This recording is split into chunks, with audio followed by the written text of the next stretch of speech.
Bonjour à tous.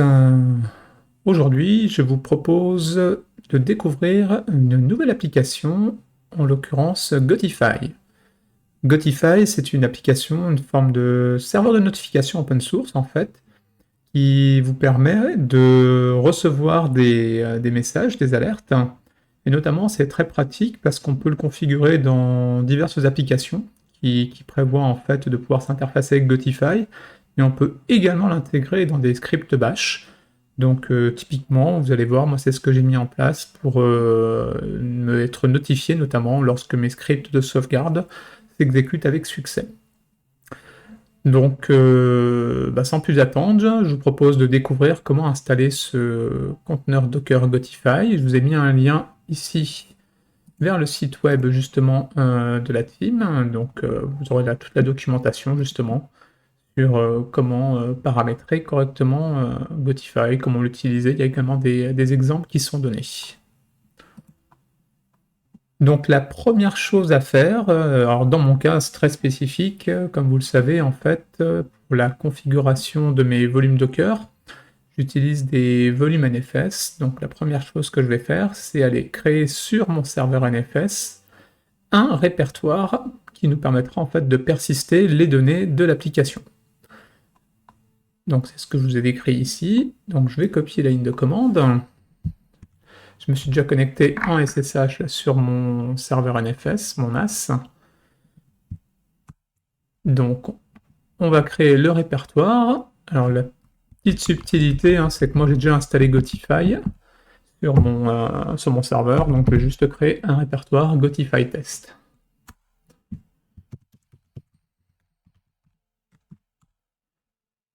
Voilà, le répertoire est créé. Et donc, maintenant, on va pouvoir passer à la configuration du conteneur sur Portainer. Alors, sur Portainer, c'est comme d'habitude. On va se cliquer sur Stack. On va donc se créer une stack Gotify. Alors moi je l'appelle Gotify Test, vous voyez, parce que j'ai déjà ma stack Gotify qui existe. Donc on clique sur Add Stack. Donc le nom va être Gotify Test. Donc vous vous rappelez, vous avez en fait plusieurs options. Soit ici au niveau de Web Editor, vous venez copier l'exemple de configuration de Docker Compose que j'ai mis sur mon GitHub. Donc voilà, je vous l'ouvre ici.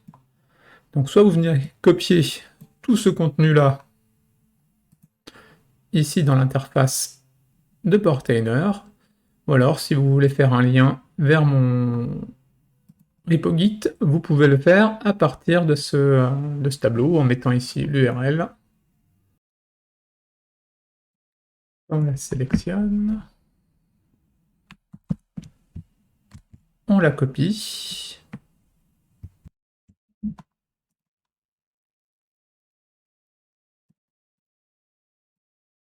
on la copie, et ici on vient rajouter stack slash gotify.yml.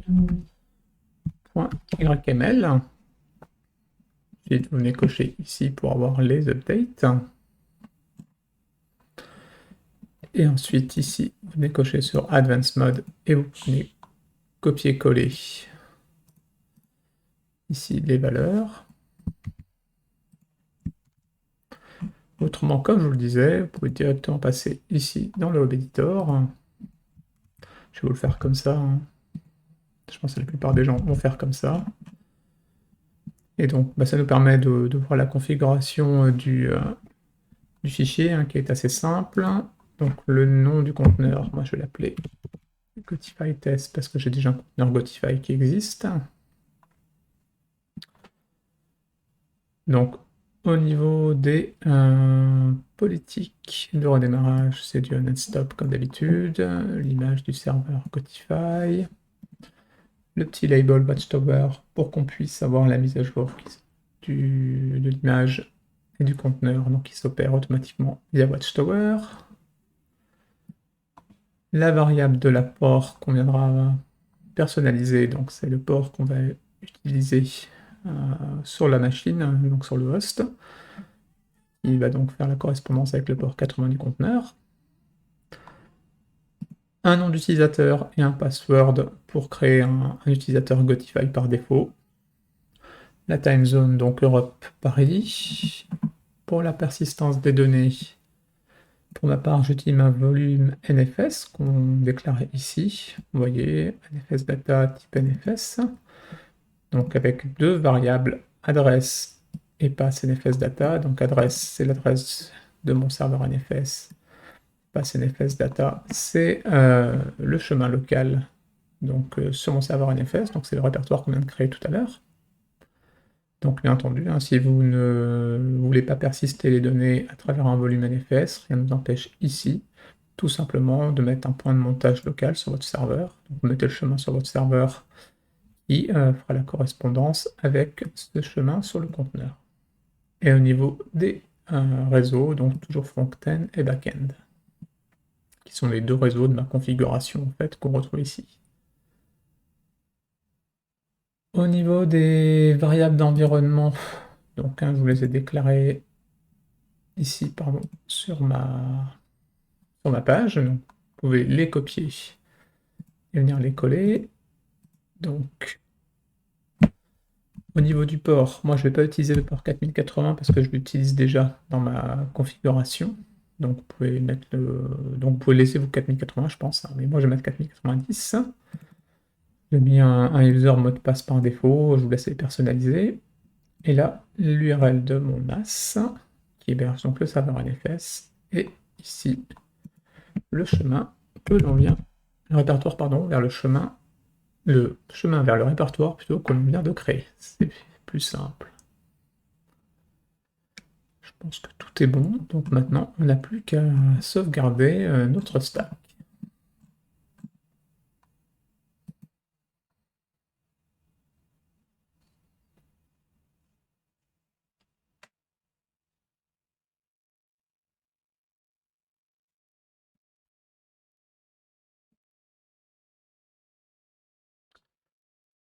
Et voilà. Donc on a notre conteneur Gotify en cours de démarrage. Donc il est démarré. Hop.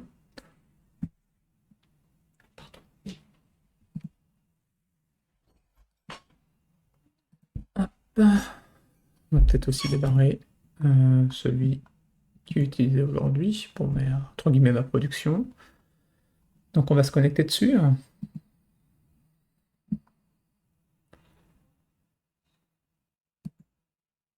c'est bon, maintenant il est connecté, il est bon.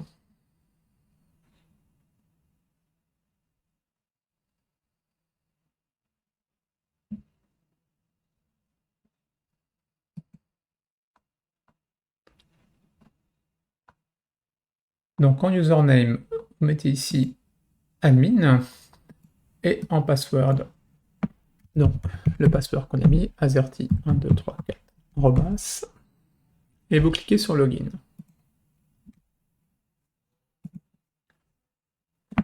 Donc là, on est arrivé sur l'interface de Gotify. Donc la première chose à faire, donc là vous pouvez en fait manager vos users, hein, si vous voulez en créer d'autres. Ce qui est intéressant en fait, c'est ici l'onglet App.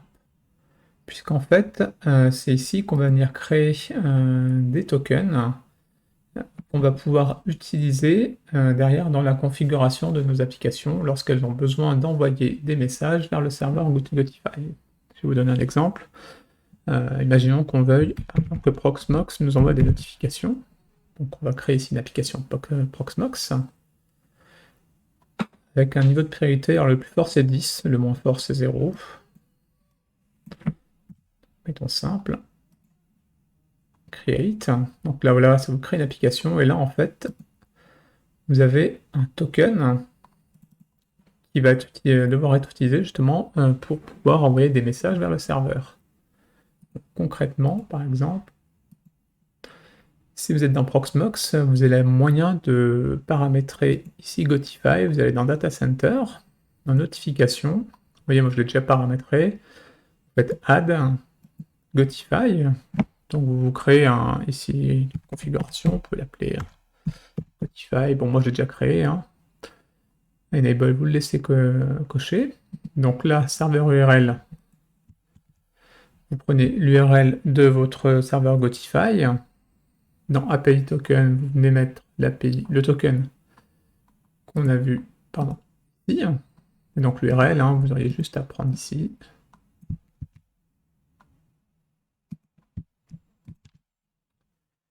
L'URL vers le serveur Gotify. Et vous cliqueriez sur Add et vous auriez donc cette configuration qui serait valide. Moi je l'ai déjà créé ici. Donc voilà comment ça fonctionne. Je vais vous montrer aussi peut-être ce que j'ai fait moi en prod.